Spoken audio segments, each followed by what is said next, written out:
Hi friends, welcome to my channel. நாம் இன்றைக்கி சின்ன மருமகள் சீரியலில் இன்றைய எபிசோடை பார்க்கலாம். தாமரை சேதுக்கு பத்திர கேக்கை ஊட்டி விட்டதுக்கு அப்புறமா அவருக்கு மயக்கம் வர வரைக்கும் நைஸாக பேசிகிட்டே இருக்கா.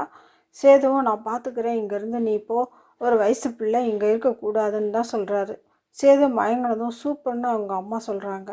நான் சொன்ன மாதிரி மட்டும் செஞ்சுரு, அப்புறம் எல்லாம் தானே நடந்துடணும்னு சொல்கிறாங்க. இந்த அம்மாக்காரி தான் பொண்ணோட தலையை களைச்சி விட்டு ட்ரெஸ்ஸை அலங்கோலமாக்கி பொண்ணு நெத்தியில் உள்ள பொட்டை களைச்சி விட்டு தலையில் உள்ள பூவை எடுத்து கையில் கொடுத்து எல்லாத்தையும் பார்த்துக்கன்னு சொல்கிறாங்க.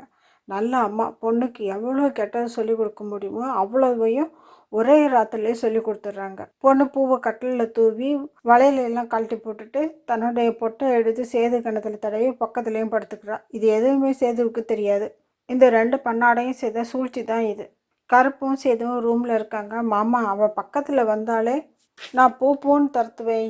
இன்னைக்கு அவளை என்னால் பார்க்கக்கூட முடியல. நைட்டு என்ன நடந்துச்சுன்னே எனக்கு தெரியல, ரொம்ப அவமானமாக இருக்குன்னு கூனி குறுகி போய் சொல்கிறாரு சேது.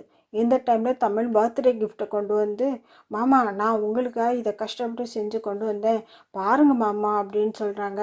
தமிழ் வந்ததும் அந்த பக்கம் போய் சேது திரும்பி நின்றுக்கிறாரு. நீ அங்கே வச்சுட்டு போன்னு சொல்கிறாரு. இல்லை மாமா நீங்கள் பாருங்க அப்படின்னு திரும்ப சொல்லிகிட்டே இருக்காங்க தமிழ். ஏற்கனவே டிப்ரெஷனில் இருந்த சேது தமிழை கத்தி விட்டுறாரு. இதனால அப்செட் ஆன தமிழ் கிஃப்ட்டை அங்கேயே வச்சுட்டு போயிடுறாங்க. இன்னும் நடந்த விஷயம் எதுவும் தமிழுக்கு தெரியாது.